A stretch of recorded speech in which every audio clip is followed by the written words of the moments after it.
reprendre ce qui avait été dit hier, quelques paroles dans le psaume 12 d'hier qui avait été lu, psaume chapitre 12. C'était de très bonnes paroles que nous avons entendues hier, mais que nous puissions revenir sur là-dessus. Amen.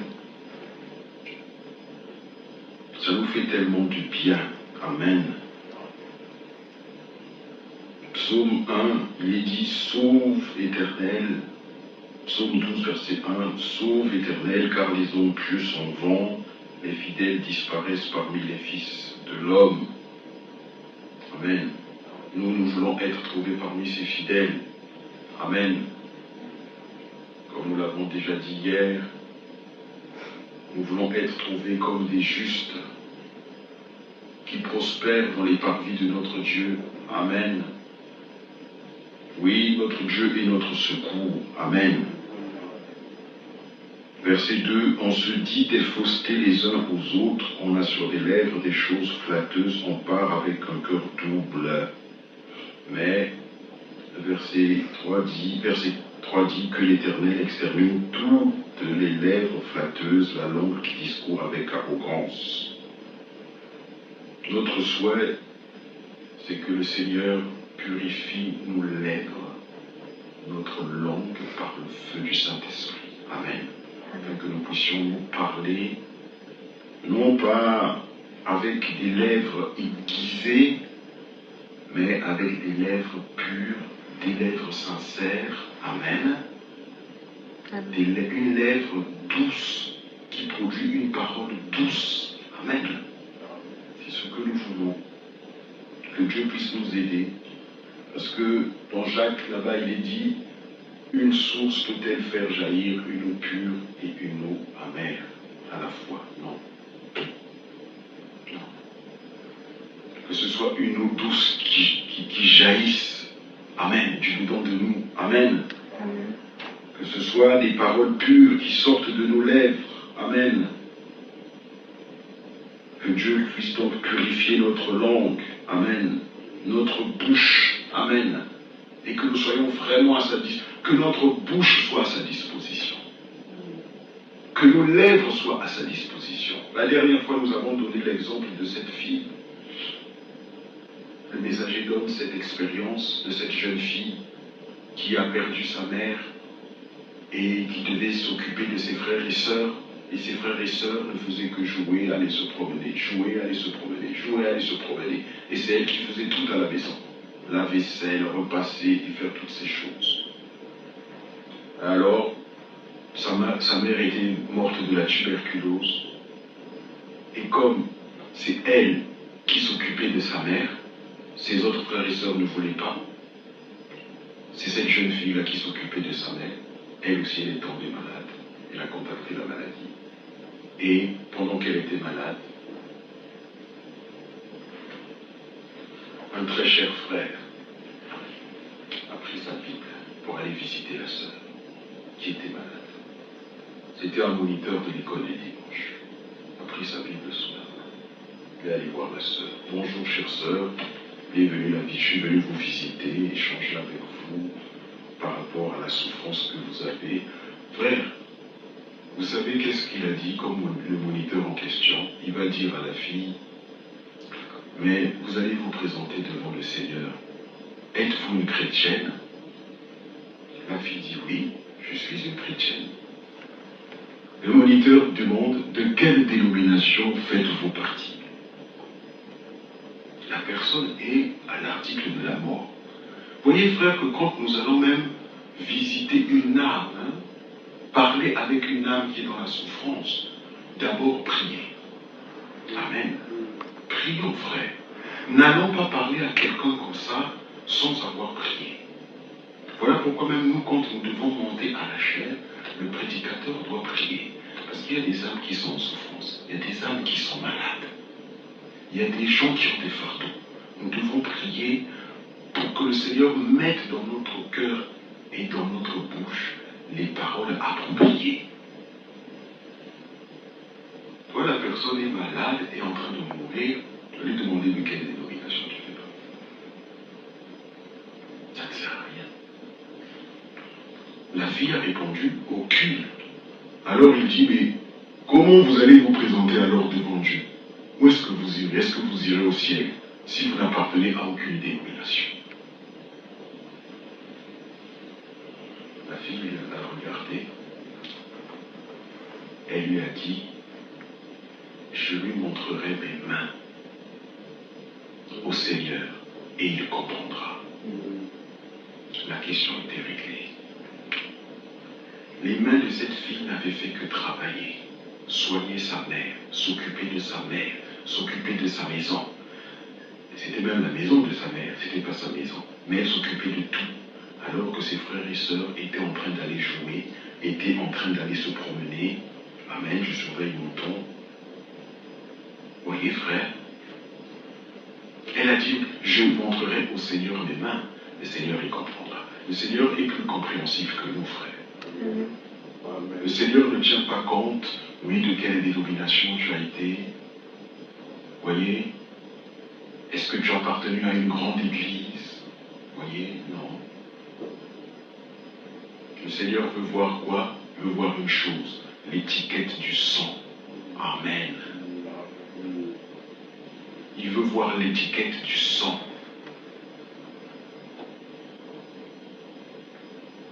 Cherchons le Saint-Esprit, frère. Qu'est-ce que nous allons faire de nos mains? Amen. Est-ce que tes mains sont posées sur la Bible en train de tourner les pages de la Bible? Ou bien tes mains sont plutôt en train de regarder les stories, les réels sur ton téléphone, être sur les réseaux sociaux, sachant ce... Nous, en tant que chrétiens, nous devons savoir qu'est-ce que nous devons faire de ces outils-là. Amen.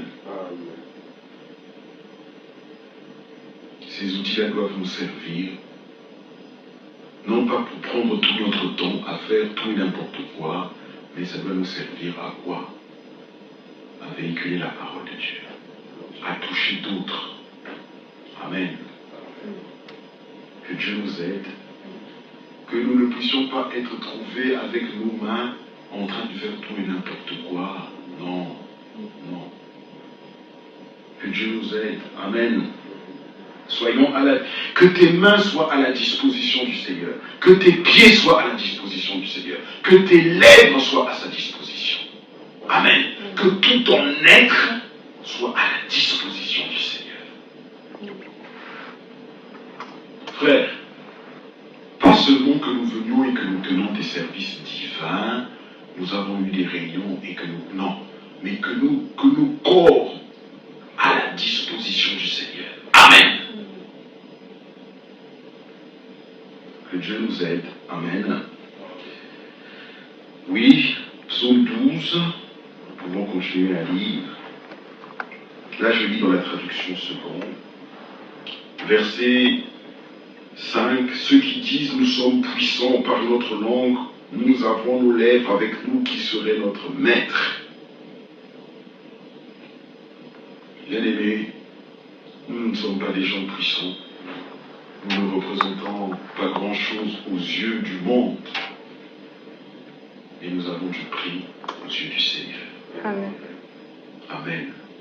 Nous avons du prix aux yeux du Seigneur. Tu as du prix aux yeux du Seigneur. Amen. Amen. Il nous a rachetés à un grand prix. Alors nous avons du prix à ses yeux. Amen. Nous avons du prix à ses yeux. Alors crois-le. Amen.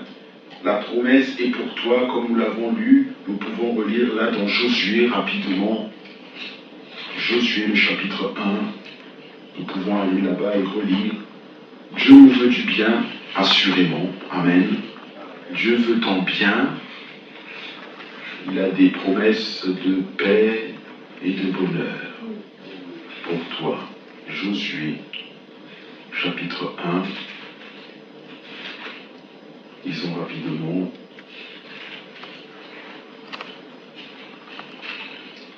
Josué 1, verset 9. On peut même lire le verset 8. ce livre de la loi ne s'éloignera pas de ta bouche.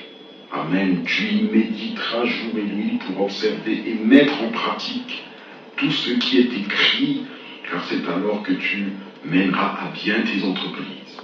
Amen. Je veux le lire dans la traduction seconde. La traduction, on la rend un peu différemment. Josué, chapitre 1, verset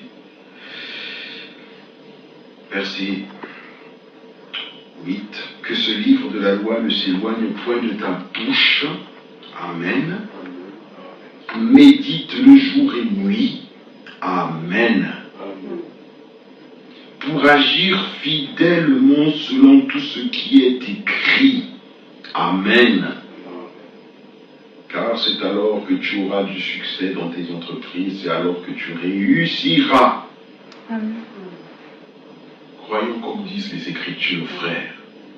Ne croyons pas selon ce que les hommes veulent, mais croyons selon ce que Dieu nous a dit. Amen. Verset 9. Ne t'ai-je pas donné cet ordre? Fortifie-toi et prends courage. Ne t'effraie point et ne t'épouvante point. Amen. Car l'Éternel, ton Dieu, est avec toi dans tout ce que tu entreprendras. C'est pas merveilleux ça? Ne t'effraie point, ne t'épouvante point. Amen. L'Éternel, ton Dieu, est avec toi dans tout ce que tu entreprendras. Seulement fortifie-toi et prends courage. Fortifie-toi et prends courage. Amen. Vous savez, nous l'avons dit hier, la langue fausse, le cœur hautain des gens qui s'élèvent parce qu'ils se sentent puissants, parce qu'ils ont beaucoup d'hommes derrière eux. Bien aimés, l'Écriture dit dans un psaume, on peut le lire, ceux-ci s'appuient sur leurs chars, ceux-là sur leurs chevaux. Nous invoquons le nom du Seigneur. Amen. Amen. Ah oui, frère. Lisons ces psaumes. Lisons dans les psaumes. Nous étions en psaume 12, psaume 20 cette fois-ci. Psaume 20, verset 7, pour certains ça peut être le verset 8. Ceux-ci s'appuient sur leurs chars, ceux-là sur leurs chevaux. Amen. Nous invoquons le nom de l'Éternel, notre Dieu. Amen. Invoque le nom du Seigneur. Amen. Il te répondra. Amen. Si tu invoques le nom du Seigneur, le Seigneur te répondra. Mais si tu veux compter sur les hommes sont faillibles. Amen. L'homme ne procure pas la délivrance. C'est le Seigneur qui délivre. C'est le Seigneur qui sauve. C'est le Seigneur qui guérit. Alors ne t'appuie pas sur un homme pour dire que parce que c'est lui, si je vais, il prie pour moi, je serai guéri. Non. Il te sera fait selon ta foi. Parfois aussi, la méfiance. Je vous ai donné le témoignage du frère. Vous savez que quand vous allez même dans la prière, vous allez dans la ligne de prière, vous vous approchez de la personne qui doit prier pour vous. Si vous êtes méfiant, il n'y a rien qui va se passer. Vous êtes méfiant vis-à-vis de la personne qui va prier pour vous. Est-ce que vous comptez obtenir quelque chose, non? Qu'est-ce qui a été dit au messager? Amène les gens à te croire.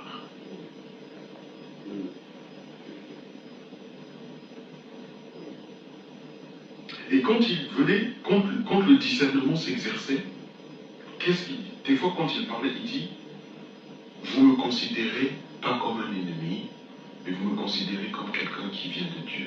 Amen. Vous entendez ça dans les prédications pendant les lignes de prière. Vous, madame, vous me considérez comme un serviteur. Croyez-vous que je suis un serviteur de Dieu? Oui. Vous voyez les gens qui répondent, qui témoignent. Que Dieu nous aide. Hier, nous avons entendu parler du respect. Amen. Que Dieu nous aide. Si nous n'avons pas toutes ces choses avec nous dans notre bagage, amen, comment est-ce que nous voulons que Dieu puisse nous exaucer? Amen. Que Dieu nous vienne en aide, amen, afin que nous puissions avoir du respect, comme cela nous a été montré hier. Amen.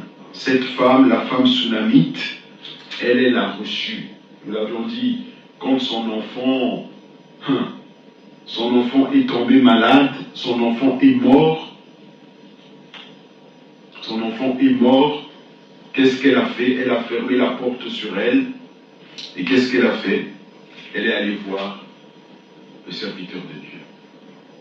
En passant, elle a croisé son mari. Son mari lui demande, mais tu vas où? Il dit, je vais voir l'homme de Dieu. Il dit, oh, mais il y a quel problème? Est-ce que c'est nouvelle lune ou... Elle dit, non. Elle a répondu, tout va bien. Elle a continué son chemin. Elle avait un objectif. Amen. Que Dieu nous aide. Amen. À voir ces choses de la bonne manière, que nous puissions avoir du respect. Amen. C'est ce que le Seigneur nous demande. Amen. Le respect.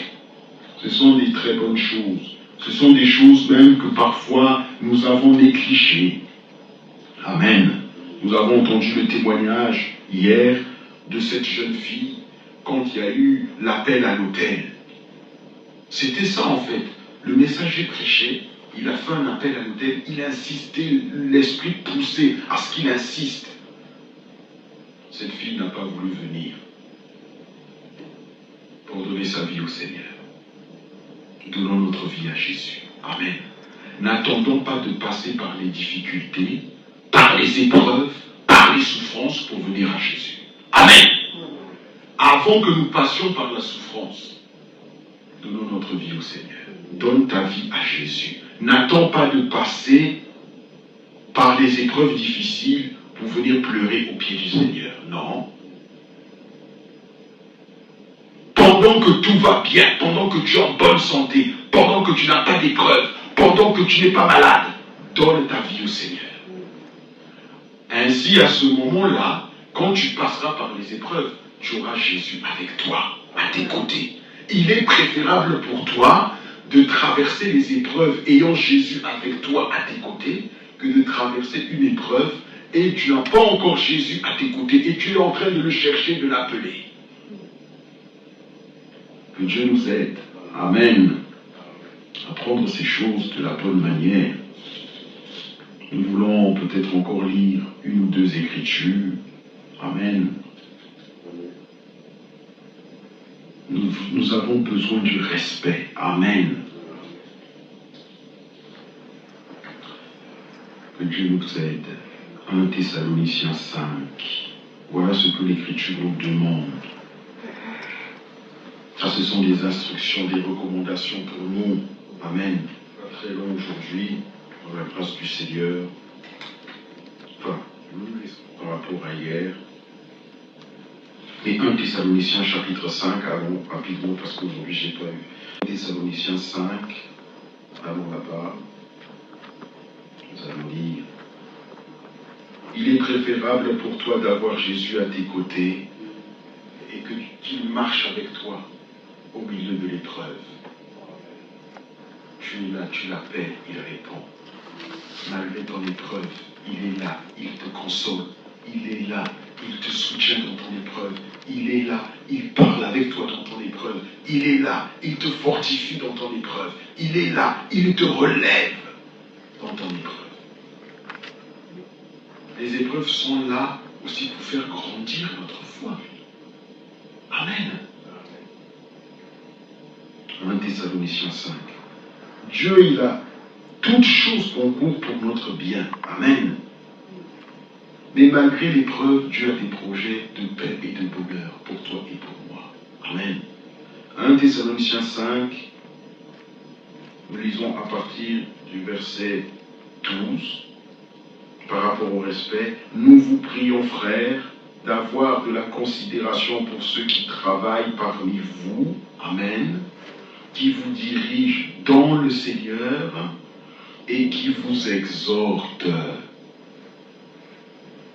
Ayez pour eux beaucoup d'affection à cause de leur œuvre.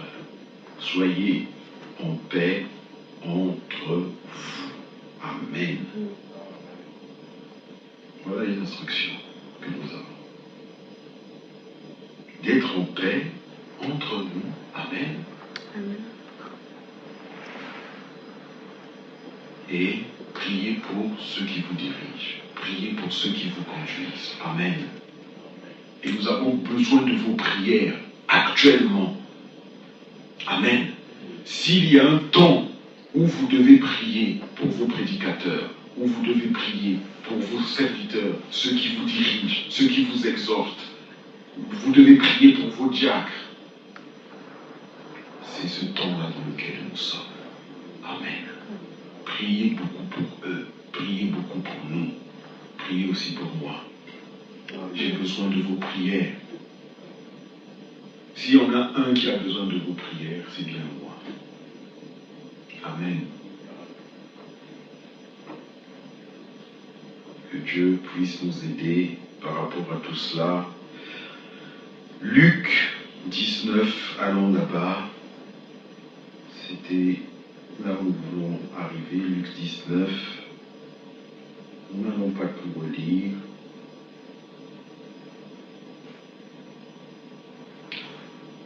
Verset 30, Luc 19, verset 30, en disant, allez au village qui est en face, quand vous y serez entrés, vous trouverez un anneau attaché sur lequel aucun homme ne s'est jamais assis, et tâchez-le et amenez-le. Si quelqu'un vous demande pourquoi le détachez-vous, vous lui répondrez, le Seigneur en a besoin. Amen. Le Seigneur a besoin de toi. Comme le Seigneur avait besoin d'un âne, beaucoup auraient pu se dire, mais pourquoi il a besoin d'un âne? Pourquoi il va aller prendre l'âne du voisin, de cet homme?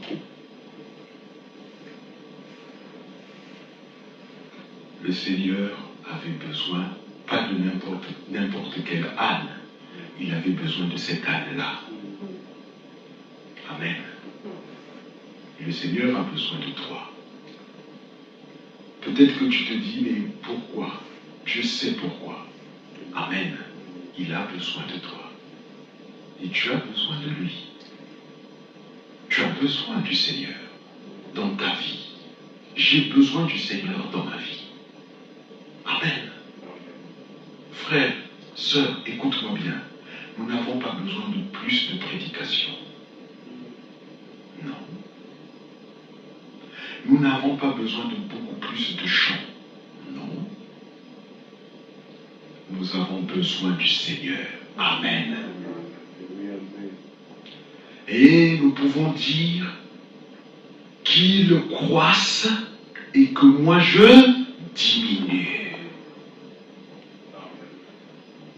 Chacun de nous doit le dire, chaque prédicateur doit le dire, chaque chrétien doit le dire, qu'il croisse et que moi je diminue. Que chaque prédicateur diminue et que Jésus croisse.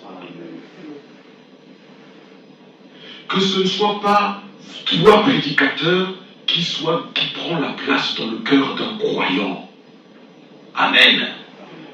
Que toi, croyant, que aucun prédicateur ne puisse prendre la première place dans ton cœur. C'est Jésus qui doit avoir la première place dans ta vie, dans ton cœur, dans ton foyer, dans ton travail, dans tes études.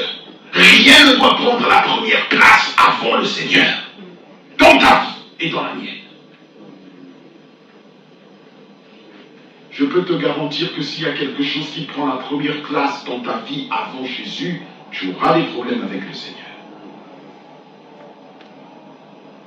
Si c'est un prédicateur qu'il y a dans ton cœur, ôte-le. C'est pas lui qui t'amènera au ciel. Si c'est un prédicateur qui a pris la place ou qui prend une place trop importante dans ton cœur, ôte-le.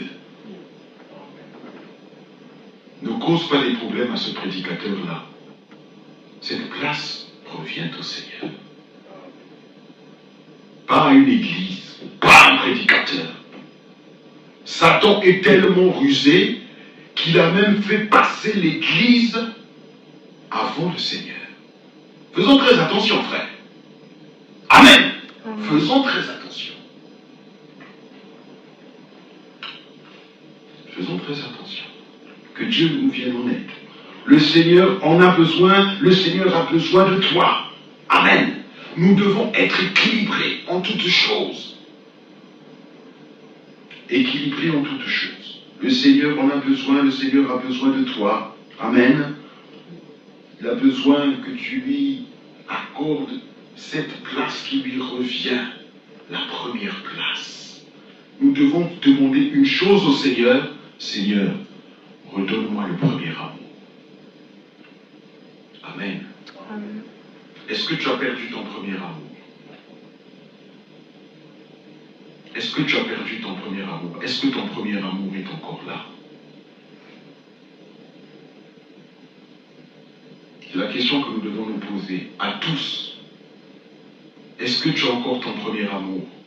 Est-ce que tu as cette joie de quand tu lis la parole? Est-ce que tu as cette joie quand tu écoutes une prédication? Ou bien c'est devenu comme une routine? Tu vas à l'église par une routine, par une habitude. Ou est-ce qu'il y a vraiment, quand tu vas à l'église, est-ce qu'il y a une joie dans ton cœur? Est-ce que le feu du premier amour brûle encore?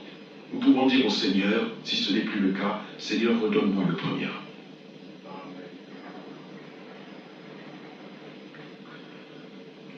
Oh, que Dieu nous aide.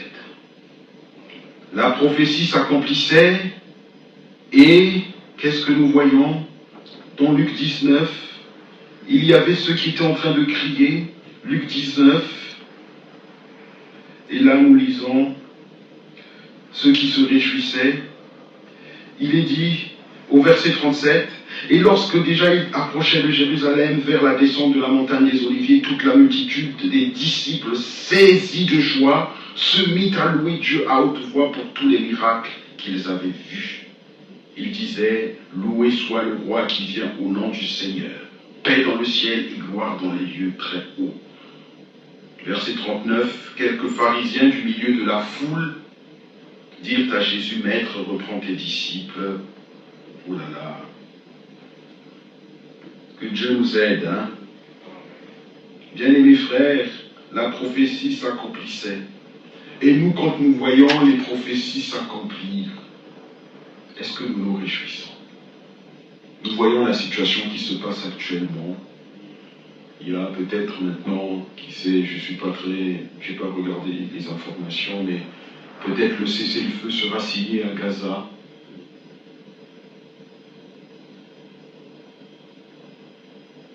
Peut-être que le cessez-le-feu sera signé à Gaza. Combien de temps durera-t-il? Nous le savons. Les événements prennent leur cours. Amen.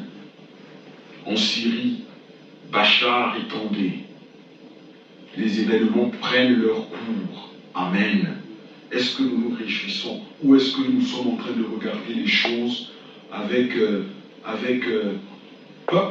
dans la joie, mais en nous délectant de ces choses? Nous nous délectons de ces choses. Il ne s'agit pas de se délecter de ces choses. La prophétie nous remplit de joie parce que nous regardons à quoi?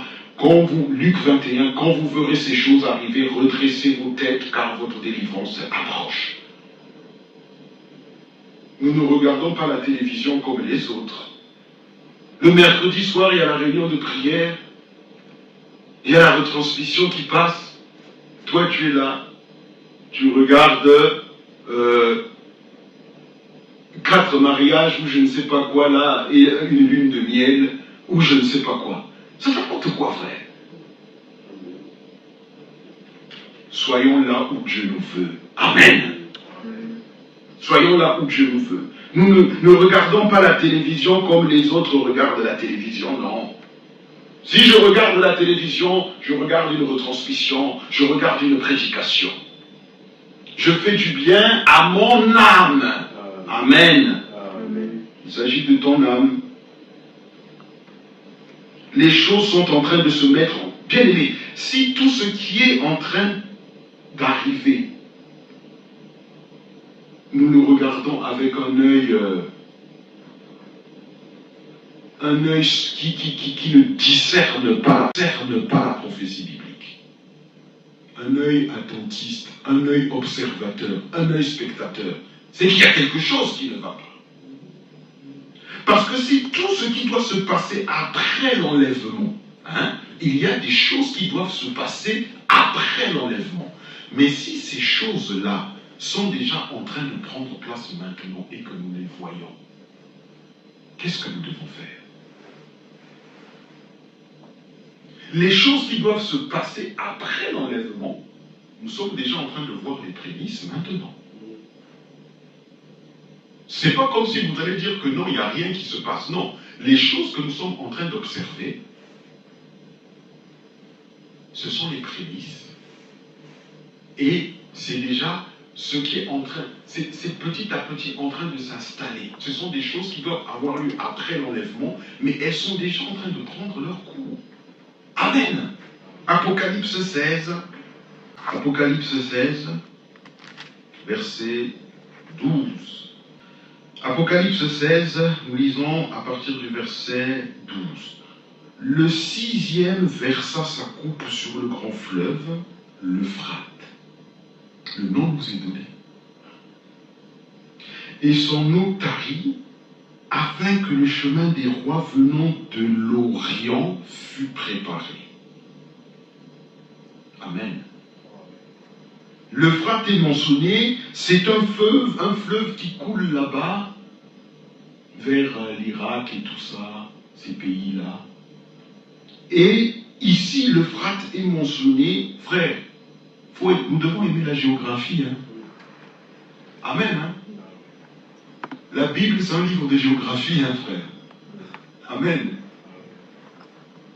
Ça me fait penser à l'histoire que nous avons entendue de cet homme que sa fille allait enfermer au grenier là-bas parce qu'elle recevait des invités. Nous l'avons entendu dans la retransmission la dernière fois. C'est Frère Branham qui prêche ça. Elle a enfermé, je crois que c'était son père, parce que son père se réjouissait tellement avec la Bible. Dès qu'il avait la Bible, il criait, il sautait quand il lisait un passage de l'Écriture. Alors cette femme-là devait recevoir des gens, elle a pris son père, elle allait l'enfermer au grenier là-bas, où elle lui a donné un livre de géographie. Elle a dit, bon, avec le livre de géographie, il n'y a rien là. Et il va lui voir seulement des cartes, tout ça là. Quand il a vu ce qui était là dans la géographie, que ça correspondait aussi avec ce qu'il lisait dans la Bible, il a commencé à sauter, à louer le Seigneur. La fille a couru en catastrophe là. Mais qu'est-ce qui se passe? Voilà la chose. La Bible est un livre de géographie. Ici, l'Euphrate est mentionné. Amen. Et ce fleuve-là doit s'assécher. Pourquoi? Parce que les rois de l'Est viendront accompagnés du roi du Nord. Amen. Et ils devront passer par l'Euphrate. Parce que ce fleuve va s'assécher. Amen. Et là, il y aura un chemin qui sera frayé pour que les rois viennent pour attaquer Israël. Amen. Et ça, c'est la prophétie biblique. Nous devons regarder à la prophétie biblique. Amen. Ézéchiel, chapitre 39, je crois, nous pouvons lire.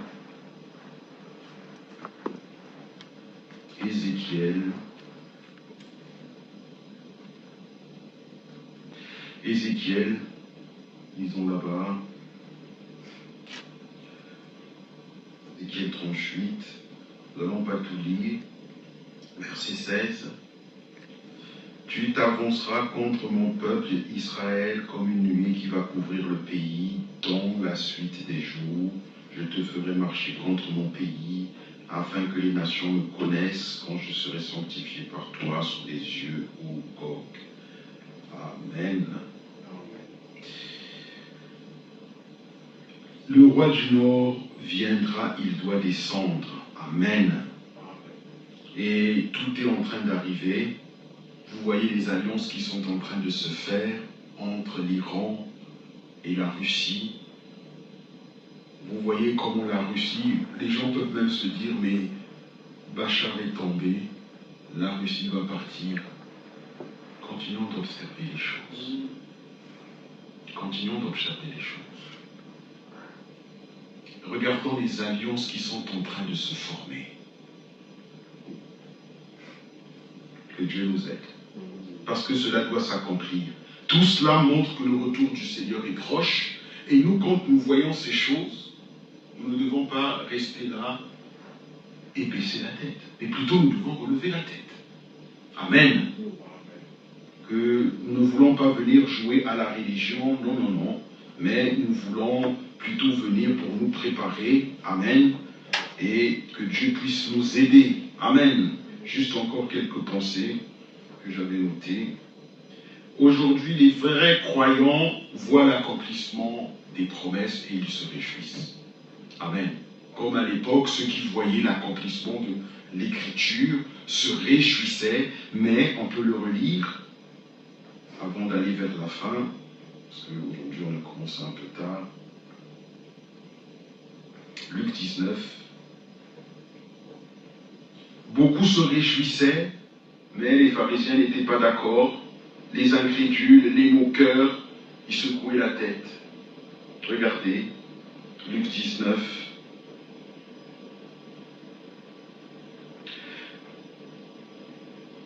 Verset 38. Il disait parmi les disciples, ça c'est parmi les disciples, il disait, eux, loué soit le roi qui vient au nom du Seigneur, paix dans le ciel et gloire dans les lieux très hauts. Verset 39. Il y avait un autre groupe. Le premier groupe, c'était ceux qui se réjouissaient. Parce que Dieu était en train de dérouler son programme, la prophétie s'accomplissait. Zacharie 9 était en train de s'accomplir. Et il y en a qui se réjouissaient. L'autre groupe, c'était le groupe des pharisiens. Eux, qu'est-ce qu'ils étaient en train de dire pendant que les autres se réjouissaient? Verset 39, quelques pharisiens du milieu de la foule dirent à Jésus, « Maître, reprends tes disciples. » Non, frère. Non, frère. Nous nous réjouissons des promesses. Pendant que certains vont se dire, mais pourquoi eux ils parlent d'Élie? Pourquoi eux ils parlent d'Élie? Ils vont dire, non, non, Élie c'est Jean-Baptiste. Non, non, Élie c'est Jean-Baptiste. Nous savons que non. Il ne s'agit pas de cet Élie-là. Il ne s'agit pas de cet Élie. Nous nous réjouissons de la promesse du Seigneur. Pendant que les autres disent, ah non, non, laissez-les tomber, ils sont en train de parler d'un homme. Hein. Nous ne parlons pas d'un homme. Nous parlons des promesses qui sont en train de s'accomplir et qui se sont déjà accomplies. Et nous nous réjouissons de cela. Loué soit le Seigneur. Amen. Pour ces promesses qu'il nous a données. Matthieu 24, verset 14. C'est accompli. Voulons le lire. Nous ne nous réjouissons pas, frère, nous ne nous réjouissons pas, nous ne louons pas le Seigneur comme ça, de manière, comment dire, par hasard. Non, on ne loue pas le Seigneur par hasard. On loue le Seigneur parce qu'il a fait de grandes choses. Loué soit le Seigneur parce qu'il a fait pour nous de grandes choses. Amen. Matthieu 24. Nous avons des promesses. Nous sommes un peuple de la promesse. Nous croyons une parole, la parole de la promesse. Et nous recevons l'esprit promis. Nous ne cherchons pas n'importe quel esprit. Amen. Mais l'esprit qui a été promis. Voilà pourquoi nous ne fabriquons pas des choses de manière artificielle. Non. Matthieu 24. Verset 14, cette bonne nouvelle du royaume sera prêchée dans le monde entier pour servir de témoignage à toutes les nations. Alors viendra la fin. Cette parole de l'Écriture est accomplie. Mais beaucoup vont lire cette Écriture. Pour eux, c'est voilé. Et pour nous, c'est clair. Matthieu 24, 45 à 47. Pour nous, c'est clair. Les gens vont dire, ah non, non, non, eux, c'est plutôt le verset 46 qui les concerne. Non, non, non, non, non. Nous, c'est 45 à 47 qui nous sommes concernés par ça. Amen. Oui. Alors, quand nous voyons les promesses qui s'accomplissent, nous relevons notre tête parce que nous voyons Dieu qui est en train de dérouler son programme. Et maintenant, il est question d'écouter ce que l'Esprit a à dire à l'Église. Apocalypse. Apocalypse, au verset 11. Que celui qui a des oreilles écoute ce que l'Esprit dit aux églises. Le vainqueur ne sera point touché par la seconde mort. Amen. Apocalypse, encore chapitre 2, nous pouvons lire encore cette parole qui revient. Apocalypse, on peut aller... vous pouvez lire comme cela, c'est marqué partout dans Apocalypse. Apocalypse chapitre 3, verset 13, que celui qui a des oreilles écoute ce que l'Esprit dit aux églises. Amen. Apocalypse 3, verset 22, que celui qui a des oreilles écoute ce que l'Esprit dit aux églises. Ce n'est pas pour rien que l'Esprit insiste. Apocalypse, frère, c'est la révélation. Et si ça t'est révélé, maintenant tu écoutes ce que l'Esprit a à dire aux églises. Nous n'écoutons pas ce qu'un homme, un beau matin, se lève quelque part, décrète que non, désormais, c'est moi que vous devez écouter, et puis c'est moi que vous devez suivre. Non, nous ne suivons aucun homme. Nous ne sommes pas des branhamistes, nous ne sommes pas des franquistes. Amen. Nous ne sommes pas des, je ne sais pas qui peut se lever sur un coin de la terre quelque part, aux États-Unis, ou en Afrique, ou en Europe ici, qui va dire désormais, bon, c'est moi que vous devez écouter. Non, non, non. Nous voulons écouter ce que l'Esprit dit aux églises. Et actuellement, l'Esprit est en train de parler aux églises. Et l'Esprit parle pour dire quoi? Aller vers l'unité. Aller vers l'unité. Qu'est-ce qui doit nous unir?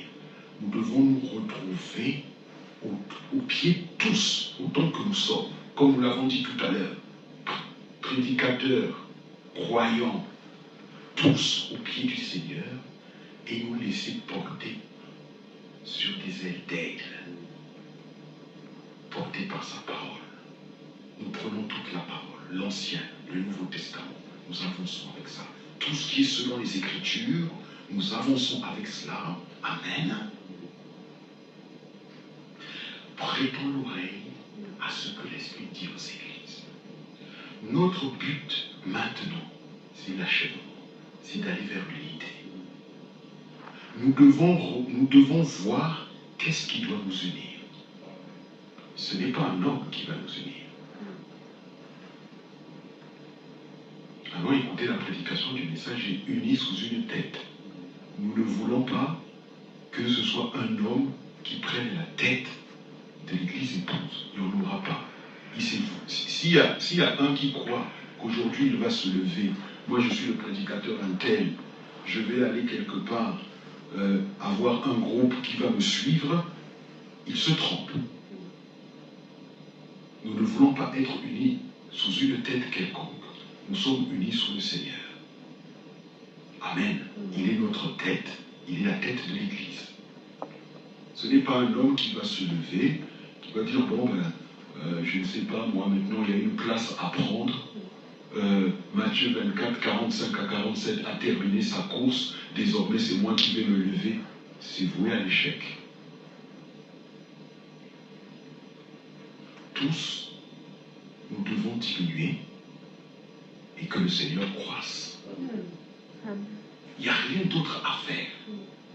Là où nous allons à l'achèvement, il n'est pas question d'avoir des querelles les uns les autres. Il est question que tous nous diminuons et que Christ, lui, puisse croître en chacun de nous. Amen. C'est tout. Nous ne devons plus prêter l'oreille à des discussions, à des bavardages inutiles, mais nous devons relever nos têtes parce que notre délivrance est proche. La consigne, c'est celle-là. Redressez vos têtes car votre délivrance est proche. C'est pas que nous devons prendre nos têtes et promener les regards à gauche, promener les regards à droite, aller savoir, j'ai envie d'aller voir qu'est-ce que tel prédicateur a dit là-bas. Il y a des gens qui sont comme ça, spécialistes pour aller fouiller dans les prédications, qu'est-ce que tel a dit, qu'est-ce que tel prédicateur a dit, est-ce qu'il allait contredire tel autre. Ça te sert à quoi, frère? À rien. Tu seras toi-même perdu en faisant ça. Tu es en train de chercher tel prédicateur là-bas aux États-Unis a dit ça. Il est allé aux États-Unis prêcher. Je vais aller voir qu'est-ce qu'il a dit là-bas. Parce qu'il y avait un tel frère qui avait prêché là-bas. Ah, il y a un frère qui allait se promener là-bas, il a dit telle et telle chose à Kinshasa. Et après, il est reparti à Londres, il a dit telle et telle chose. Ça t'amène à quoi, frère? Tu es même en train de véhiculer un poison dans l'Église en faisant ces choses. Nous n'avons pas à aller prendre dans les prédications les défauts des prédicateurs ou les erreurs des prédicateurs pour aller les exposer sur les réseaux sociaux. Nous ne faisons pas l'œuvre de Dieu, nous faisons l'œuvre du Satan. C'est Satan qui fait ça. D'aller voir les défauts des autres et de pouvoir liguer les uns contre les autres en disant « Ah, lui, il a dit ça, telle chose sur toi, il allait dire ça. » Frère, ça nous sert à quoi? Est-ce que ça sert à l'unité, frère? Que Dieu nous aide. Relevons la tête, c'est ça l'instruction qui nous est donnée. Pas de tourner la tête à gauche ni à droite pour aller voir les erreurs d'un frère.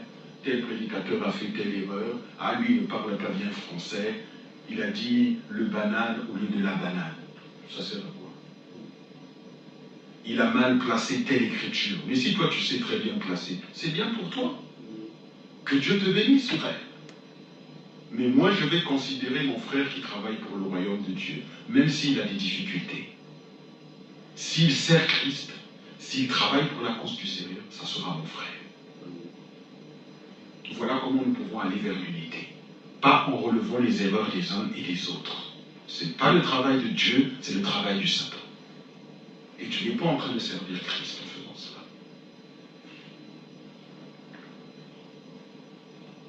Que Dieu puisse nous venir en aide. Amen. Nous lisons dans Jean, d'autres se réjouissaient, mais d'autres... Frère, c'est toujours ça. Hein? Quand Dieu déroule son programme, il y a d'autres qui vont se réjouir, d'autres qui seront en train de discuter, en train de murmurer. Reprends tes disciples, ils n'ont pas le droit de dire ça. Reprends tes disciples, ils n'ont pas le droit de faire ça. Reprends le frère, il n'a pas le droit de faire ça. Mais tu vas le reprendre pourquoi? Prie pour ton frère. Amen. Prie pour ton frère. Aime ton frère. Pardonne à ton frère. C'est ça où nous voulons aller. Amen.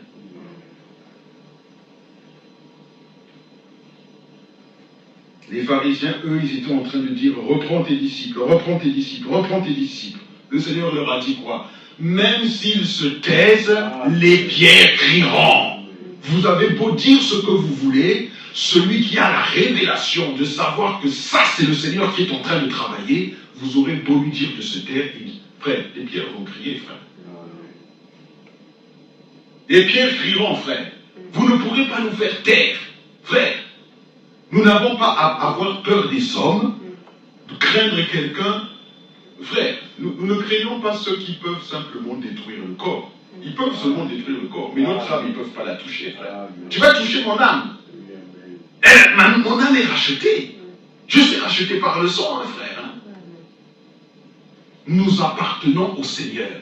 Vous n'allez pas nous faire taire. Nous avons la révélation, nous avons compris ce que Dieu est en train de faire maintenant. Nous avons reçu ce message divin. Pas comme ça, nous sommes tombés par un parachute qui nous a... Frère, nous ne sommes pas tombés dans le message comme ça par parachute. Hein? C'est pas par parachute. Hein? Moi, personne ne m'a témoigné que non, il y a un frère fond qui existe quelque part en Éva. Personne ne m'a témoigné. Un jour, j'étais quelque part en Afrique parce que je devais aller là-bas pour des raisons diverses. Bon, pour être clair, j'avais fui la guerre. Hein? Il y avait une guerre dans mon pays, j'ai fui là-bas, je suis parti en Angola. Et quand j'étais là-bas, j'étais pour moi dans la prière. Je priais. Il fallait prier parce que, bon,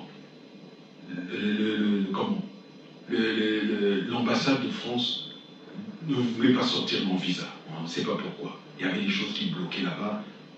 Le visa. Donc j'étais pour moi en prière pour que mon visa sorte. Donc je me levais, je priais, je priais, je jeûnais, je priais. J'étais pour moi là, j'étais dans cette atmosphère-là de prière. Parce qu'on avait traversé aussi beaucoup de choses, frère. Nous ne sommes pas là comme ça, nous avons traversé beaucoup de choses, hein, frère. Hein. Moi, je viens d'un pays, j'ai traversé la guerre, hein, frère. On a vu beaucoup de choses, hein. Si ce n'était pas la grâce de Dieu, peut-être je ne serais même pas ici en train de prêcher l'évangile. Hein. Mais loué soit le Seigneur, il avait un plan pour moi. Amen.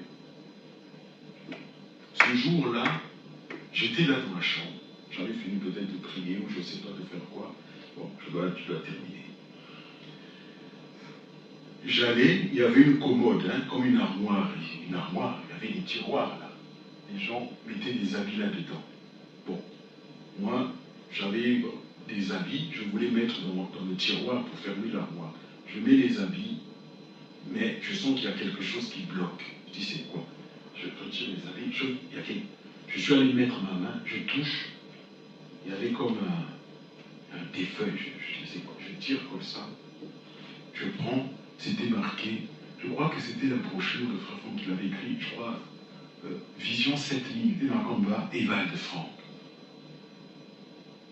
Je ne connaissais pas Frère Franck, je ne connaissais pas. Dès que j'ai vu le titre, j'ai dit, bon, ça doit parler de Dieu. J'ai pris, j'ai commencé à lire. Je n'avais rien à faire. Là-bas, il parlait portugais. Il parle que portugais. Toi, tu ne comprends pas. Tu retournes à la maison. Tu ne pouvais pas aller te promener parce que tu allais te perdre. Donc, j'étais seulement là, je priais, je me réveillais, je priais. C'était comme ça. Alors, j'ai dit, bon, il y a une brochure qui est là, je vais lire. J'ai commencé la brochure jusqu'à la fin. Dès que j'ai fermé la brochure, j'ai dit, Seigneur, voici la parole de Dieu qu'il me faut. Je n'ai pas eu besoin de 15 ou 10 lettres circulaires, une seule, c'était suffisant. J'ai dit, voilà, à l'époque, je ne savais même pas le message, c'était quoi. J'ai simplement dit, Seigneur, voilà la parole de Dieu qu'il me faut. Et le Seigneur a conduit toutes choses jusqu'ici. Personne ne m'avait parlé du ministère de Frère Franck. Et c'est quand je suis arrivé en France ici que Dieu avait conduit les circonstances. C'est une sœur. C'est une sœur. Moi, j'étais dans la dénomination comme beaucoup frères. C'est une sœur qui déménageait, qui était dans la dénomination. Quand elle déménageait, je l'ai aidée. À la fin, elle m'a dit, je n'ai pas grand-chose à te donner. Tiens. Et à l'intérieur, il y avait des brochures de Frère Branham. Il y avait quelques lettres circulaires. Et il y avait l'adresse de Krefeld. Et quand j'ai lu, j'ai dit, mais ça, c'est ça là que j'ai écrit à l'adresse de Krefeld. Et c'est là où la sœur Janina a commencé à nous envoyer les brochures, les lettres circulaires de Frère Franck, de Frère Branham, les prédications. Et nous avons grandi comme ça. Ça ne dépend pas de toi ni de moi, ou que tu viens qu'on te lâche comme ça. Ah non, il faut que tu crois le message. C'est dans ton cœur. Dieu voit ce qu'il y a dans ton cœur, la disposition de ton cœur. Amen. Bon, terminons. Et nous nous réjouissons. Moi, à chaque fois que je suis dans la prière, je me réjouis de ce que Dieu a fait. Le dernier jour où j'ai assisté à un culte dans la dénomination où j'étais, j'ai prié tellement fort que tous ceux qui étaient là disaient, mais qu'est-ce que le frère a pour crier aussi fort? J'étais en train de crier au Seigneur pour couper les liens dénominationnels qu'il y avait. Il fallait que ce soit brisé. Parce qu'on avait tellement d'amis, on avait tellement de relations. J'ai dû crier au Seigneur de toutes mes forces, même avec des larmes, pour dire, Seigneur, brise les liens de la dénomination, afin que je sorte. Parce que malgré ce que le Seigneur me montrait, que ce soit par songe, que ce soit par vision, que ce soit dans sa parole, c'était difficile et les résistances étaient là. Pourquoi Seigneur moi? Pourquoi Seigneur moi et pas les autres? Il fallait que le Seigneur me le montre clairement, jusqu'au jour où il m'a montré mon pasteur de l'époque et il m'a montré Frère Branham. Dieu fait des choses, frère, hein, pour que parfois vous sortiez. Tellement je résistais, il m'a montré comme ça, clairement, dans un songe. Il m'a montré mon pasteur qui était petit. Et il m'a montré Frère Branham qui était grand comme ça, avec son costume, comme on le voit sur les photos là, et son chapeau. Il marchait avec son sac. J'ai compris, j'ai dit Seigneur, c'est tout. Il y avait autre chose que le Seigneur a montré, mais on n'a pas le temps de rentrer en détail dans ces choses. Nous devons arrêter et nous devons terminer, aller à la fin. Pour revenir à ce que nous disons, frères, croyons ce que nous avons reçu, croyons aux promesses, elles sont vraies, Dieu les a confirmées. Nous n'avons même pas besoin de songes, nous n'avons pas besoin de visions, nous avons la parole pour croire. Amen. Peut-être Dieu nous montre ces choses, les visions, la parole, parce que tu es tellement faible aussi parfois. Dieu a traité avec moi d'une manière tellement...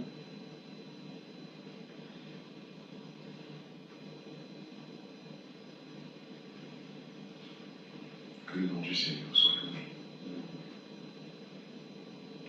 Je sais ce que le Seigneur il a fait.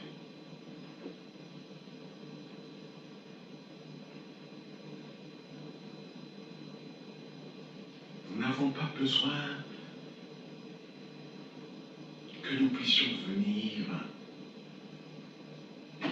avec de l'intelligence, avec des discours intellectuels pour prouver que ce que Dieu a dit est vrai. Amen. Soyons simples. Le Seigneur, il est simple. Amen. Redemandons la simplicité du message. Amen. Regardons à l'unité, allons vers le Seigneur, que nous puissions diminuer, que le Seigneur puisse croître. C'est de ça dont nous avons besoin. Nous avons besoin du premier amour. Amen. Nous avons besoin d'un commun accord. Amen. Nous avons besoin que la douce colombe revienne dans nos cœurs. Pas un esprit de suffisance. Aujourd'hui, dans ce message, les gens sont devenus suffisants parce qu'ils ont trop de connaissances. Cette connaissance-là fera en sorte que la colombe s'éloigne. Parce que vous vous serez élevé au-dessus des autres. Mais que le plus grand parmi vous soit le plus petit au milieu de vous. Amen. N'est-ce pas ce que le Seigneur nous a demandé? Pourquoi tu cherches à être le plus grand parmi tes frères?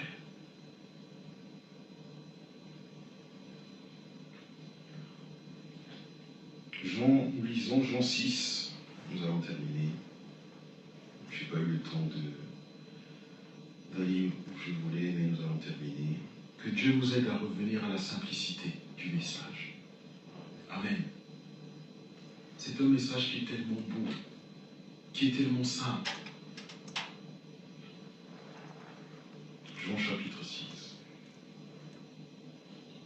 Ne cherchons pas à rendre Dieu compliqué aux yeux des hommes, des hommes, des hommes. Amen. Amen. Je ne sais pas si vous saisissez cette pensée. Ne faisons pas en sorte que nous rendons Dieu inaccessible aux hommes parce que nous leur aurons présenté un Dieu qui ne se trouve que par de la connaissance, de l'intellectualisme. Et nous le rendons inaccessible aux hommes. Amen. C'est ce qui se passait avec les pharisiens. Pendant que le peuple se réjouissait parce que pour eux, c'était tellement simple, les pharisiens disaient non, non, reprends tes disciples, Jean 6, nous lisons. Vous voyez qu'avec les pharisiens, le Seigneur lui-même avait des difficultés. Jean 6, verset 31. On peut lire à partir du verset 30. Jean 6, verset 30. Regardez le discours des pharisiens. Ils disaient au Seigneur, quel miracle fais-tu donc, lui dirent-ils, afin que nous le voyions et que nous croyions en toi. Que fais-tu? Nos pères ont mangé la manne dans le désert, selon ce qu'il est écrit, il leur donna le pain du ciel à manger. Écoutez la réponse du Seigneur. Verset 32. Jésus leur dit, en vérité, je vous le dis, Moïse ne vous a pas donné le pain du ciel, mais mon Père vous donne le vrai pain du ciel. Qui vous devez croire? Qu'est-ce que vous devez croire si vous étiez là-bas? Vous allez croire les pharisiens qui vous parlaient en vous disant que nos pères ont mangé la manne dans le désert, selon ce qui est écrit, il leur donna du pain du ciel à manger. C'était écrit. Les pharisiens citaient l'Écriture. vous êtes là, vous êtes en train d'observer. Et vous entendez Jésus qui reprend la parole, qui vous dit, en vérité, je vous le dis, Moïse ne vous a pas donné le pain du ciel. Comment ça? Mais eux, ils viennent de citer l'Écriture. Mais le Seigneur va dire, en vérité, je vous le dis, Moïse ne vous a pas donné le pain du ciel, mais mon Père vous donne le vrai pain du ciel. Eux, là-bas aussi, ils ont parlé du pain du ciel. Jésus te dit que non. Le pain qu'ils ont mangé, là, ce n'est pas le vrai pain du ciel. Moi, je vous donne le pain du ciel. Tu vas croire qui? Attention, les pharisiens, ils avaient le temple. Ils contrôlaient le temple. C'était des gens bien établis. Ils avaient le peuple avec eux. Toi, tu vas aller contre les pharisiens, frère. Toi, tu vas aller contre tel homme de Dieu. Nous ne regardons pas aux hommes de Dieu. Nous regardons au Seigneur. Alors, en terminant, Jésus poursuit, il dit, verset 32b, « Mais mon Père vous donne le vrai pain du ciel. Car, verset 33, le pain de Dieu, c'est celui qui descend du ciel et qui donne la vie au monde. » Qui allais-tu croire? Eux, les pharisiens, c'était des religieux. C'était des religieux. Jésus aussi était à côté, il était là. Il était simple, il parlait. Que Dieu nous aide. Les religieux regardaient à la manne qui était tombée dans le désert. Ils regardaient à Moïse en disant, il est écrit. Ils avaient les Écritures à la bouche. Mais une chose, c'est d'avoir les Écritures à la bouche. L'autre chose, c'est de reconnaître que l'Écriture est en train de s'accomplir. C'est deux choses différentes. Ne soyez pas trouvés parmi ceux qui ont seulement les Écritures à la bouche et dans la tête. Les Écritures sont dans la tête, c'est descendu dans la bouche, mais ce n'est pas descendu dans le cœur. Nous devons faire attention à ça. L'Écriture ne doit pas rentrer là pour s'arrêter ici. Ça doit descendre dans le cœur. C'est ce qui étaient les pharisiens. Vous avez l'Écriture là et là.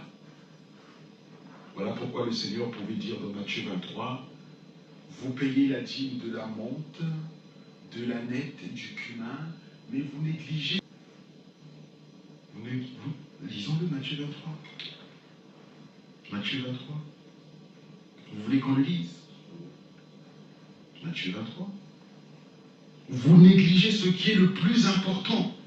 Matthieu 23.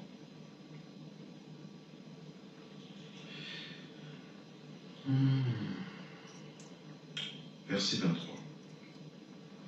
Malheur à vous, scribes et pharisiens hypocrites, parce que vous payez la dîme de la menthe, de la nette et du cumin, et que vous laissez ce qui est plus important dans la loi, c'est-à-dire la justice, la miséricorde et la fidélité. C'est là ce qu'il fallait pratiquer sans négliger les autres choses. Que nous ne puissions pas être trouvés, je m'arrêterai ici, je n'ai pas eu le temps d'aller plus loin. Que nous ne soyons pas trouvés comme étant des pharisiens modernes, Dieu étant en train d'accomplir son programme, mais que nous soyons là en train de rejeter. N'ayons pas seulement la parole dans la tête et dans la bouche, mais que cette parole descende dans le cœur. Parce que l'Écriture dit, c'est de l'abondance du cœur que la bouche parle. La bouche peut parler, peut citer des Écritures, mais ce qu'il y a dans ton cœur, si la parole est descendue dans le cœur, elle sera en conformité. C'est-à-dire les sentiments de... Frère, dans le cœur, il y a quoi? Il y a des sentiments. Voilà pourquoi le Seigneur pouvait dire, c'est du cœur que sortent les meurtres, la haine, les mauvaises pensées. Vous voyez, frère, le Seigneur pouvait dire, non, non, non, non, ce n'est pas ce qui rentre dans la bouche qui souille l'homme. Le Seigneur l'a dit. Ce n'est pas ce qui rentre dans la bouche qui souille l'homme. Ce qui souille l'homme, c'est ce qui sort de son cœur. Les mauvaises paroles, si la parole que tu prononces, tu dis que tu connais la parole, tu maîtrises la parole, tu enseignes les gens, si réellement la parole est dans ton cœur, les sentiments qui sortent de ton cœur, ce sont des bons sentiments pour ton frère. Ce sont des bons sentiments pour ta sœur. Même si ton frère est dans l'erreur, ne relève pas ses fautes. Ton frère a fait une erreur, ne relève pas ses fautes. Couvre ton frère. Aime ton frère. Pardonne à ton frère. Voilà l'évangile. Voilà comment le Seigneur est. Le Seigneur, ce n'est pas une théorie. Jésus n'est pas une théorie.